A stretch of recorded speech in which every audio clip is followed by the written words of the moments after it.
नमस्ते भाई सभी को। आज 30 जनवरी है और आज का करंट अफेयर स्टार्ट करते हैं। तो ये रहा आपका फर्स्ट करंट अफेयर। हाल ही में केरल ने किस जीवाणु बैक्टीरिया को अपना राज्य का सूक्ष्म जीव घोषित किया? तो किसको किया है? ये किया है बैसिलस सबटिलिस को। किसको? बैसिलस सबटिलिस को। केरल भारत का पहला ऐसा राज्य बन गया है जिसने आधिकारिक रूप से बैसिलस सबटिलिस को अपना राज्य का सूक्ष्म जीव घोषित किया है। यह एक प्रोबायोटिक जीवाणु है जो इंसानों की आंत और मिट्टी की उर्वरता को बढ़ाने के लिए फायदेमंद है। नेक्स्ट करंट अफेयर है, विशाखापट्टनम रेलवे स्टेशन पर तैनात किए गए भारत के पहले ह्यूमनॉइड सुरक्षा रोबोट का नाम क्या है? क्या ह्यूमनॉइड सुरक्षा रोबोट जो कि विशाखापट्टनम रेलवे स्टेशन पर सुरक्षा के नजरिए को देखते हुए तैनात किया है? तो इसका नाम है ASC अर्जुन। क्या है? ASC अर्जुन।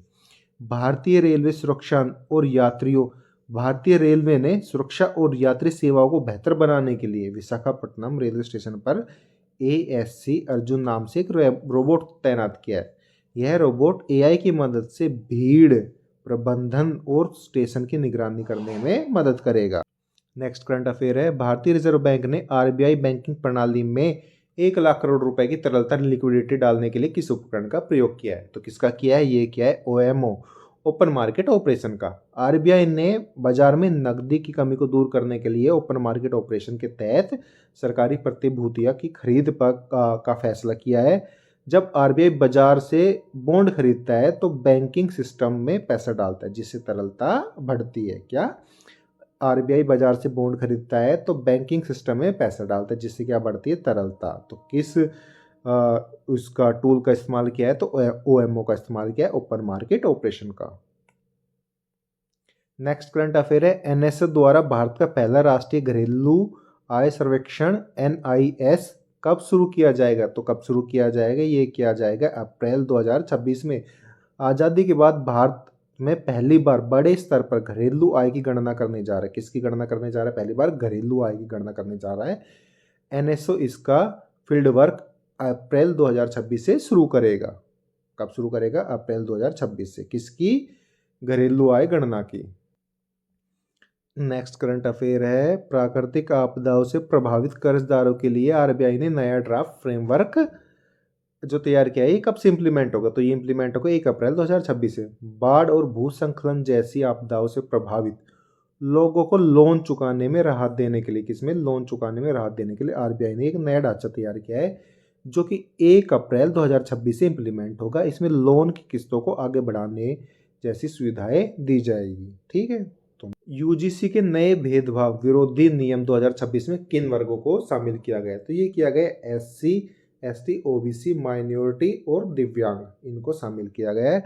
नए नियम 2012 के नियमों की तुलना में बहुत अधिक व्यापक है। अब इसमें SC ST OBC अल्पसंख्यक और दिव्यांगों को शामिल किया गया है और उनके साथ होने वाले भेदभाव को रोकने के लिए कड़े प्रावधान किए गए। किसमें? UGC के जो नया ये एक्ट। नेक्स्ट करंट अफेयर है, पथिक सॉफ्टवेयर जिसे हाल ही में आधार से जोड़ा गया है, इसके उद्देश्य क्या है? तो इसका उद्देश्य होटलों और PG में रुकने वाले मेहमानों का सत्यापन करना। ठीक है।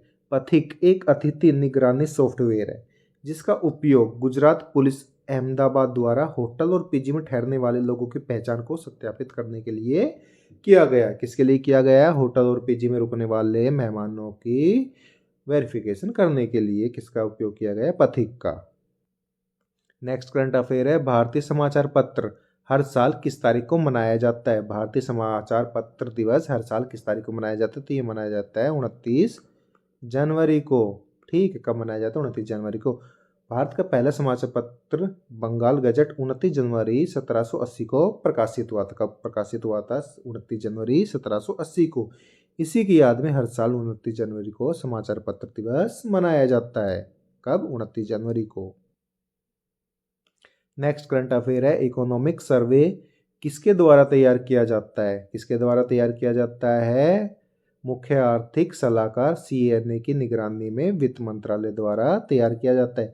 आर्थिक सर्वेक्षण एक वार्षिक दस्तावेज है जिसे वित्त मंत्रालय के आर्थिक कार्य विभाग द्वारा मुख्य आर्थिक सलाहकार की देखरेख में तैयार किया जाता है। यह अर्थव्यवस्था का रिपोर्ट कार्ड होता है। ठीक।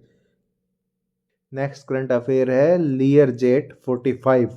क्या लियर जेट 45 विमान की मुख्य विशेषता क्या है? यह किस प्रकार का विमान है? तो यह एक मिड साइज बिजनेस जेट है। क्या है? Mid size business jet. लियर jet 45 एक मिड डिजाइन बिजनेस जेट विमान है। क्या? मिड डिजाइन बिजनेस जेट विमान है